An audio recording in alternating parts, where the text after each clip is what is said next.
Welcome back, Indiana Sports Beat Radio on this Monday, and that means a visit from our good friend Don Fischer, the voice of the Indiana Hoosiers, who had a weekend off. So first of all, how was your off weekend, Don?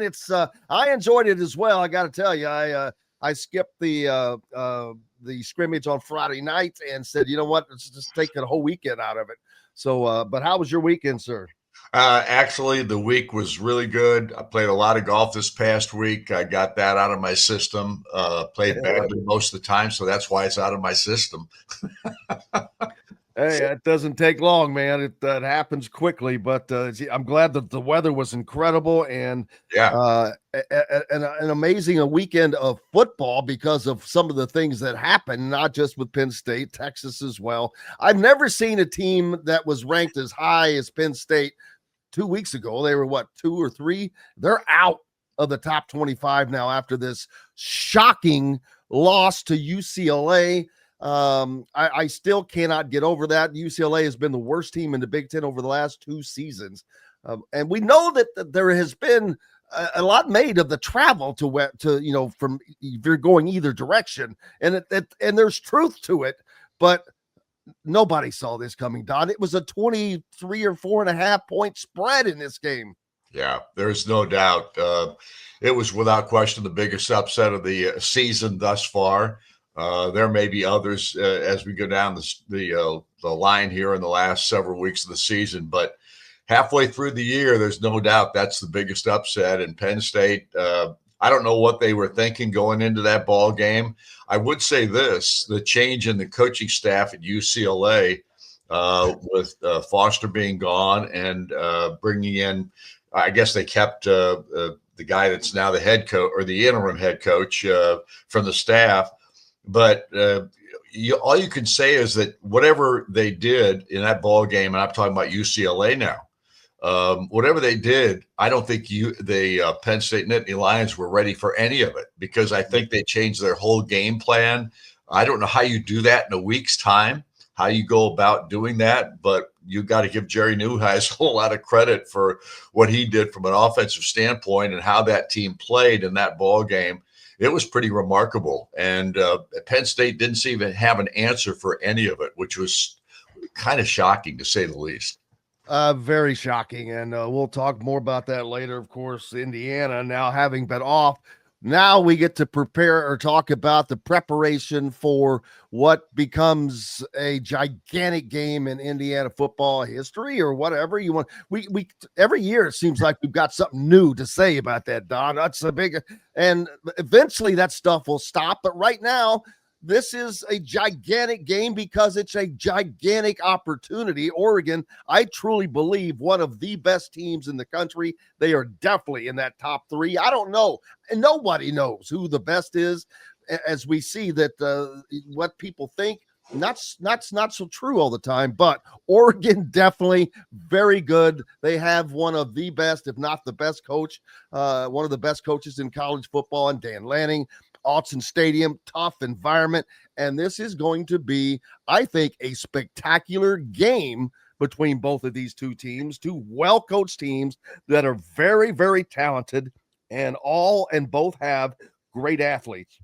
Well, I think that's accurate. There's no question about it. I think you've got two football teams that, from a statistical standpoint, and I looked at that pretty closely over the last couple of days, there's not much you can pick from.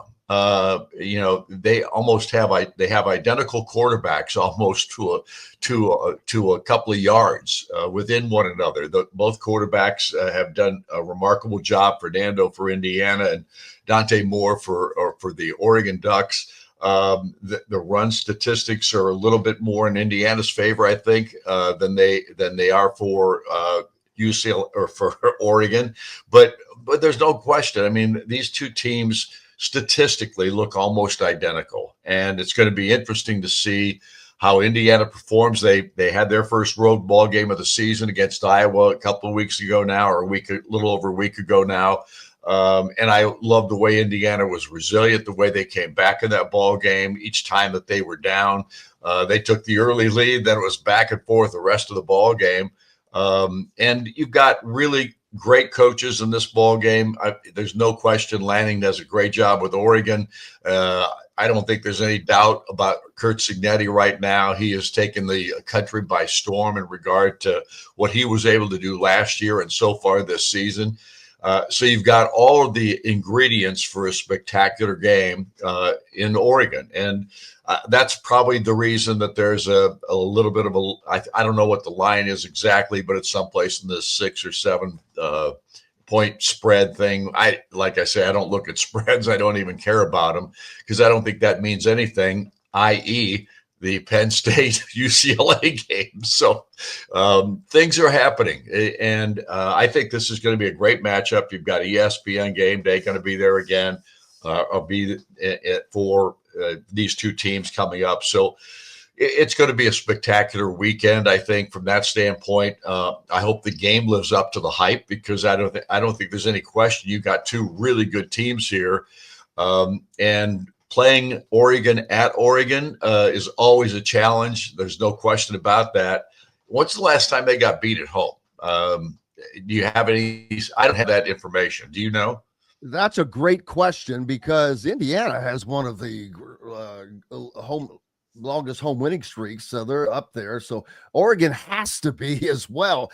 Yeah, because they beat Ohio State last year at home. So right. Great question. I wish I did have that. I don't have that information, but I think here's the key. What you hope from Indiana's perspective is they go out there and they play the kind of football we know that they can play. And I'm one of those people that believes in Signetti maybe more than anybody else. I think the guy is a tremendous football coach. I think he's special. And Lanning obviously has done a tremendous job with the Oregon program. So you've got two programs here that are on the rise. Both have been terrific over the last several years, at least the last two for Indiana. And Oregon's been a dominant factor for many years now. So I just look at this ball game as it's a true test for each team. I think these two offensive lines are really good. I think offense is the key for both, but I think from Indiana's standpoint, this defense has surprised people.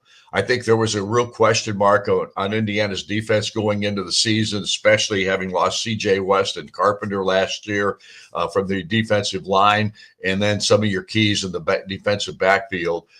I think this is a much better defense than and a lot of people may have anticipated. And then from an offensive standpoint, they found a way to win a ball game last week when they were down a little bit and not playing maybe their best football. And finding a way to win, that resilience to me is such a big factor. And I think it really helped having a game like that prior to this matchup with Oregon.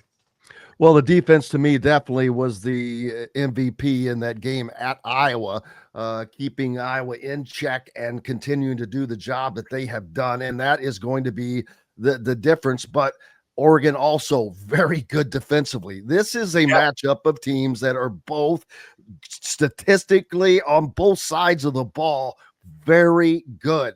Oregon opened up. I saw a 10.5 point when it opened up, but it drops down and Oregon has won, as Cheryl had it first, I think, but 18 games in a row at home. It's ironically, Don, Alton Stadium holds about what Memorial Stadium does. So it's not like one of these 100,000 seats the Big Ten stadiums we're going to, but yet I don't know if it's the mountains beside it or it was like it Indiana Memorial Stadium was with Illinois was in town. It's just a loud environment. They've been winning. Obviously, this winning streak has been going on since 2022. So you get used to winning, and that promotes a lot of crowd participation.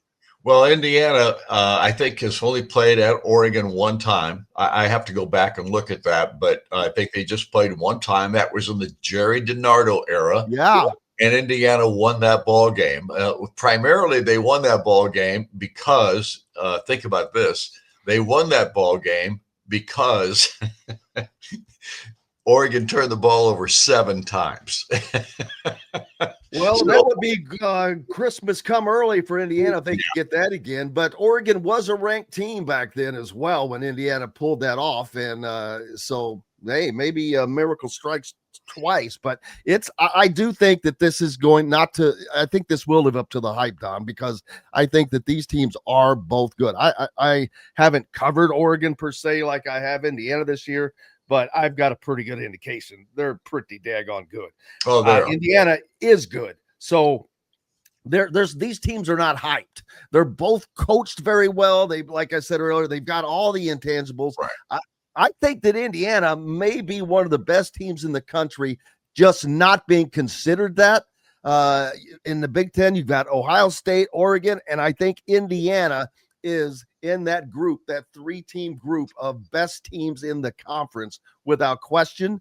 Unfortunately, there's a drop-off of sorts after that, but regardless of that, Indiana is truly one of these great teams, and whether people want to accept it or not, it's a fact. No, I don't think there's any question about that. And we'll know more after this week. There's no question that this ball game will give us an indication of exactly where these two ball clubs are at and what their status will be after the matchup. So all we can do is look forward to it at this point, because we've still got 5 days before this game is going to be played. And I just think it's going to be exciting for everybody that's involved, especially the fan bases for both these programs.